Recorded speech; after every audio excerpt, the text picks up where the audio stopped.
Jiminy Biblets! For the 13 years I've been making YouTube videos, there's only been one video that has given me the most trouble. My Marr Show episode on Timmy the Tooth back in 2015. While the video itself is harmless, it's been blocked countless times by NBC Universal. You can watch the episode, you just have to go to a Google Drive link to view it. It made me hesitant for years making another video about the Cynthia Tooth. Which really sucks, cause I absolutely love Timmy the Tooth. I was practically raised through the VHS DVD player, and I have a special place in my heart for Timmy and all his friends. The series showed the power of using your imagination. It had a beloved cast of wacky characters. It had a unique art style that made it stand out from other puppet shows at the time. And you know what, regardless if this video gets blocked at the end, I'm going to say dash it all and make this long overdue video. This series is too important to me, and refusing to discuss this childhood icon would be a disservice to myself. So sit back, relax, and enjoy my video about the adventures of Timmy the Tooth.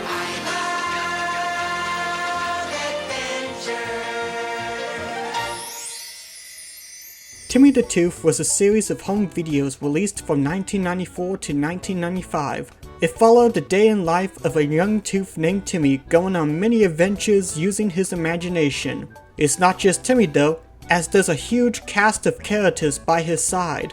There's Brush, his best friend, Sydney Cyclops, Bubbles Gum, Miss Flossie along with her trusty steed Waxy, the Michelin Man, Paste.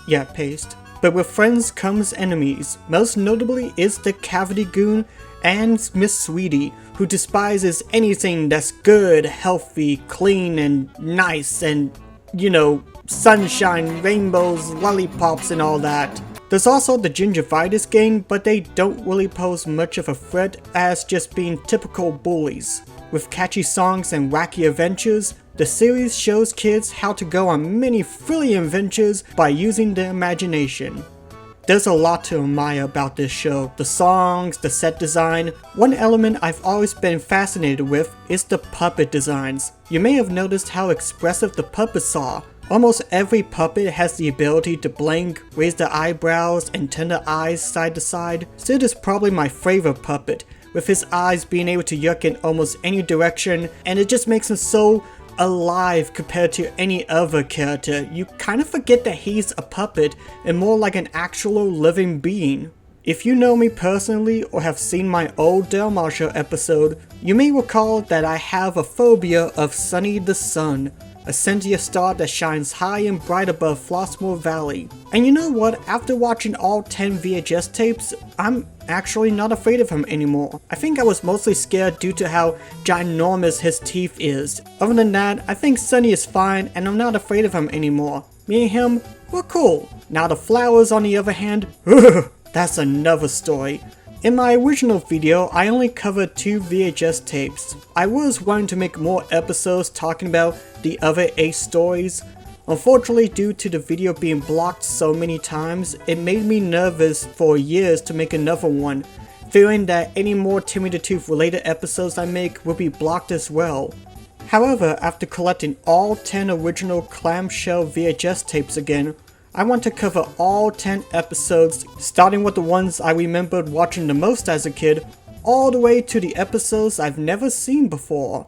First episode we'll look at is Timmy in Space.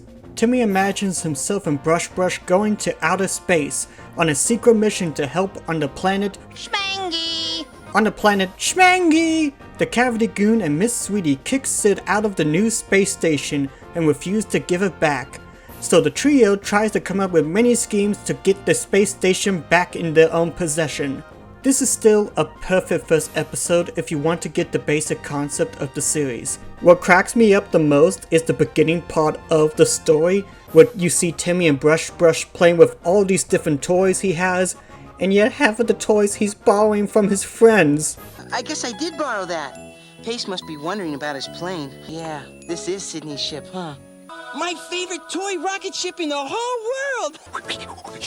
Oh, I did borrow it, and I'm gonna give it back. I mean, don't get me wrong, I like the message of the episode. Retaining stuff you borrowed from its original owner, that's a good moral to teach kids. But I'm just here imagining, almost every toy Timmy has belonged to someone else. I mean, What about that saxophone? Did that belong to somebody? Or if you really wanted to dive deep into this, what about that toy chest or the furniture? Or heck, is the house his own? Did he kick the original owners off and claimed it as his own property? Jokes aside though, this is a classic episode of Timmy the Tooth. I love the time we get with Timmy, Sid, and Brush trying to regain the space station, and there are many funny gags during the imagination segment. Jump! No, boys, I'm scared. Jump, I'll catch you. Okay, here I come. Okay. I lied. Actually, I want to tell a story before we go on to the next episode. As I got done watching Timmy in Space, I was trying to eject the VHS tape out of the VCR, and unfortunately snapped the tape during the process. It was at the very end, so luckily it didn't do any damage to the episode footage itself. I did repair it by cutting up the wear and tear bits and taping it all together, and by golly, the VHS tape still works, and I'm just so proud of myself. I know repairing a VHS tape may not be anything worth bragging about, but considering this is my first time repairing a video cassette, I feel pretty good about myself. I did a good. I'm a big kid now. Up next is Operation Secret Birthday Surprise. It's Timmy's birthday and he wants to spend it with all his friends. Unfortunately, it seems everyone is busy at the moment. Even the gingivitis gang don't have time for Timmy. Hey, how about picking on me for a while? I'm not doing anything. That's a good idea. No, it's not. No, it's not. We got more important things to do. You know you're living in hard times when the bullies don't want to bully you. It turns out though, all of his friends are planning a special surprise party for Timmy. During the party preparations, Timmy visits Mr. Wisdom, who shows Timmy through his dreams how life would be much different if he never met his friends, and how they need him as much as he needs them. After watching all 10 VHS tapes, I can confidently say Operation Secret Birthday Surprise is my favorite episode. The songs are great and memorable. Even after all these years, I still remember lyrics to the songs like It's a Special Day, A Friend Like You, and even the Cavity Goon rap. Well, it doesn't matter if I trash the place or habits of food all over my face. I love being messy and I love being bad. I'm not very friendly and I'm awfully rad. And of course, it's a rap song, which was the style at the time. I also want to highlight the moral of this episode. I think everyone has gone through times where they doubt their self-worth, thinking their friends don't need them. This story showcases how important everyone is and how everyone is special. Even in times where you may think that your friends don't need you, that secretly they do. We all need someone to lean up against, to help each other, to encourage, to inspire. And at the end, seeing Timmy having this huge assurance, knowing how important he is to everyone, and everyone just gathering, celebrating his birthday, is so heartwarming, and it just is such a special moral, and I love it. Not to mention, it has probably my favorite comedic moment in the entire show. During Timmy's time with Mr. Wisdom, we see many scenes via It's a Wonderful Life, what Flossmoor Valley would look like if Timmy didn't live there. Many of these moments are Debbie Downers, and the scene where we see Brush being a slave to the Cavity Goon is utterly horrific. We cut to a clip of the Gingivitis gang talking about their new boss. And who is their new boss? None other than Sid Cyclops, who is really rocking the gangster vibe here. How you doing, boss? What would you like us to do today, huh? Yeah, any orders? Go ahead. Make my bed. This scene cracks me up every time. It's just perfection. Next up is Malibu Timmy. It's a perfect day to go to the beach, and Timmy is invited to hang out with his friends. There's only one problem. Timmy can't swim. So while at the beach, he dreams of himself being the lifeguard during a surfboard competition. This episode is okay and all, but I feel like it kind of drags during the middle. During the imagination bit, we mostly focus on the two radio hosts, giving their commentary on the whole surfing competition. You know, Dan, if this wasn't a dream, Goondoggy would be disqualified for cheating. Well, there's the horn. Let the surfing begin. I feel like we spend a bit too much time on the radio host talking, and not enough time given on Malibu Timmy himself, but that's just me. Also, can I just say, screw this lifeguard here. After Timmy's friends goes out into the water, he stays behind reading a book, but gets picked on by the gingivitis gang. The lifeguard chases them away, but not without shouting Timmy's phobia out to the public. It's all part of a lifeguard's job. Saving lives, chasing off bullies, keeping the beach safe, and helping people like you who don't know how to swim. To swim. To swim. What kind of person does that? That's like having a sports referee revealing that you can't pee while standing up during a football game. Overall, it's a okay episode. I do like the ending where all his friends gets a pool so Timmy and Raxie can swim with them. That's really nice. Coming up next is Mola Island. After having a rough morning, Timmy dreams of him and Brush going to Mola Island for a nice relaxing vacation. There's just one itsy bitsy teeny weeny problem. The island is sinking. The only way to stop the island from sinking is to return the crown of King Cuspid, which was stolen by the Gingivitis tribe. This is another okay episode, but I enjoyed it more than I did with Malibu Timmy. It's straightforward with its premise, but it doesn't have a whole lot that makes it stick out. That being said, it's cute, and the opening bit with Timmy and Brush on the plane is funny. Though I gotta say, the song the Gingivitis tribe chants while trying to cook Timmy and Brush is really catchy.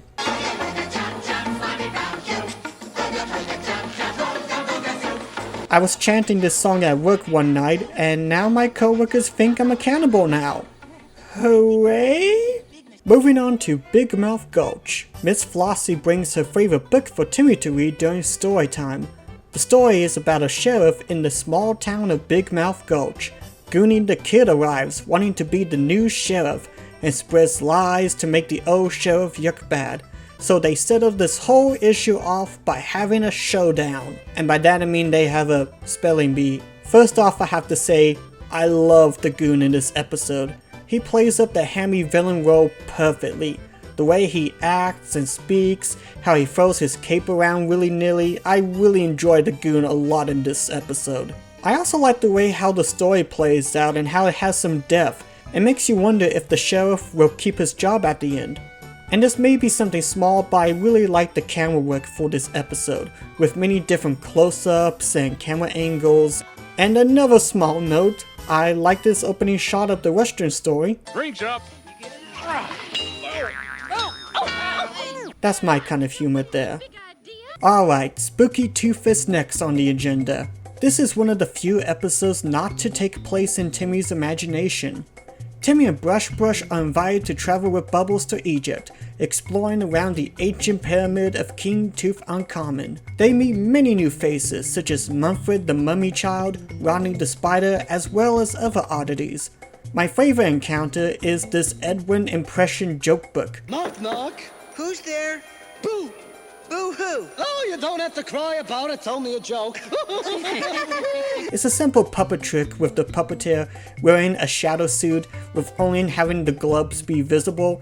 It's simple, but it's very enchanting. However, I'm gonna say this is probably my least favorite out of the bunch. It doesn't do anything horrible and it's harmless, but nothing much really happens. The songs are the weakest out of the episodes I've seen so far, and it left me confused on a few things with its story.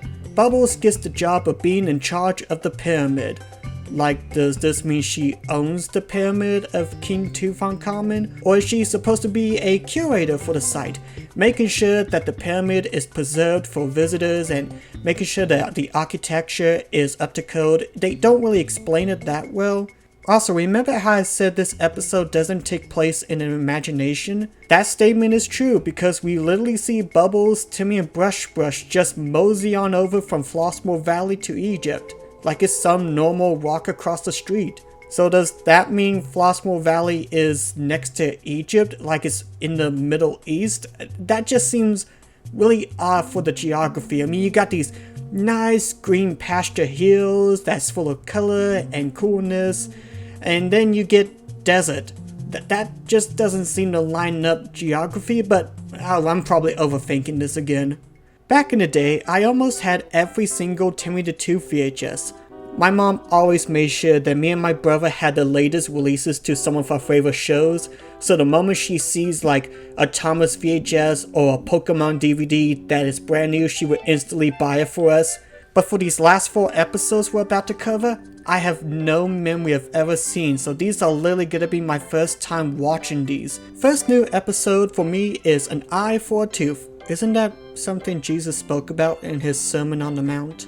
Sydney Cyclops is having a really hard day delivering the mail. He keeps getting into accidents and throws his papers at almost everything and everyone except the house door. But it turns out, despite having only one big ol' eyeball, he can't see very well. Tell me what this is. Oh yeah, it's the big purple planet Schmutz, located way over there in the Krellman Nebula, right? So Timmy and Bubbles tries to convince him to get glasses, which Sid is reluctant to do so, worried that he'll be made fun of and that people will laugh at him. This was a lighthearted episode. I love seeing Timmy and Bubbles encouraging Sid to get himself glasses, and at the end they make him a special hat with a magnifying glass to help him see. There's even some neat puppet tricks they pull off in this episode.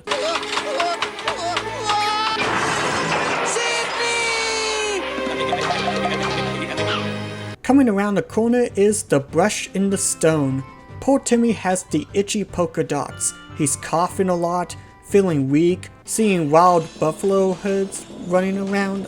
I don't understand this last bit. Mr. Wisdom puts Timmy to bed and tells him the grand tale of Squire Timmy of Flotsalots, who is tasked to find the polka berries to help cure the king, who just so happens to also have polka dots as well. Oh, yeah! Silence! This is another cute video. It's fun seeing Timmy imagining himself and his friends in a medieval-like setting. The gingivitis gain is a lot of fun. I guess the only pointless part of this story is the inclusion of Raxi as the noble steed Merlis the Wizard gives Timmy. They build up that Timmy needs to use the horse on his crest. May the horse be with you. And remember, Squire Timmy, use the horse. What? The horse! Use the horse! But then 10 seconds later, after being stopped by Bubbles' hood, Raxi disappears and doesn't show up again until the end of the story. So what was the point of Raxi again? But either way, it's another harmless tale of epic proportions. Second to last episode, Lost to My Brush. Brush goes missing after chasing some butterflies outside. Timmy is afraid of what happened to his pal, and he and his friends search high and low across Flotsmore Valley for Brush. Meanwhile, the Cavity Goon and Miss Sweetie plans to kidnap both Brush and Timmy and hand them over to the Tooth Fairy to make bank. Cashing in! Cashing in! We're so bad, it's a sin! Okay, that is pure evil and hysterical at the same time. I really enjoyed this episode. Throughout the series, we see how close Timmy and Brush are, but with this episode, you really get the sense of how close they are. Two pals that could never be separated no matter the circumstances. And seeing Timmy getting so worried about Brush's safety and making sure he's okay and wanting him back home, you really feel sorry for Timmy and just hope that Brush returns quickly. The scene where Timmy gets cornered by the Cavity Goon and Miss Sweetie is genuinely horrifying, and probably the only time we see Timmy confronting the Cavity Goon outside of his imagination. The very last episode, Rainy Day Adventure. Timmy and Brush can't go outside due to the storm, so they imagine themselves going on an epic quest to rescue the son who is currently kidnapped by the Cavity Goon. Wait a moment! The son gets captured. The Cavity Goon and Miss Peppermint Patty, they tied the son up and they plan to put him away. Why does this sound so familiar?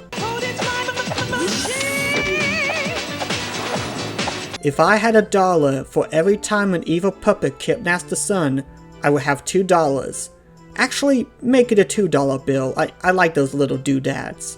I have to say, this episode had a lot of surprises. There was a lot of twists and turns, and we even get to revisit locations from previous episodes, such as Big Mouth Gulch and Mola Island. That's kind of neat. Can I say, however, how tiny Sunny is? I mean, the son is so tiny that Timmy is able to carry him onto his wagon, and despite being a floating ball of liquid hot magma, Sunny can fall down to the ocean and freeze to death. And you see the effect of how everyone on Mola Island is freezing and cold, or how when the sun is in Big Mouth Gulch, the heat from the sun actually causes all the water to dry up. But of course, this is all in an imagination, so there's no need to overthink about this. And that was every single Timmy the Tooth episode. I had a really fun time watching all 10 tapes. They brought back a lot of fond childhood memories, and even new ones with watching the last 4 tapes that I didn't see back then. And before I close this video up, I want to go over what happened to the puppets after production wrapped.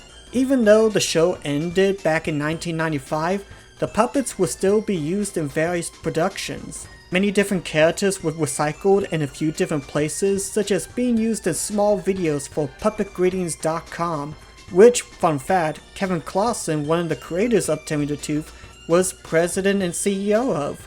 But most notably, many of the characters appeared in the background for the adult sitcom Greg the Bunny. All the members of the Gingivitis Gang appear in the background, and the Cavity Goon was made as Cranky the Cameraman. Although, can I say how strange it is to see the puppet go from being so expressive and being live hand puppeteered to now just being hand rod and, well, being kind of blank expression.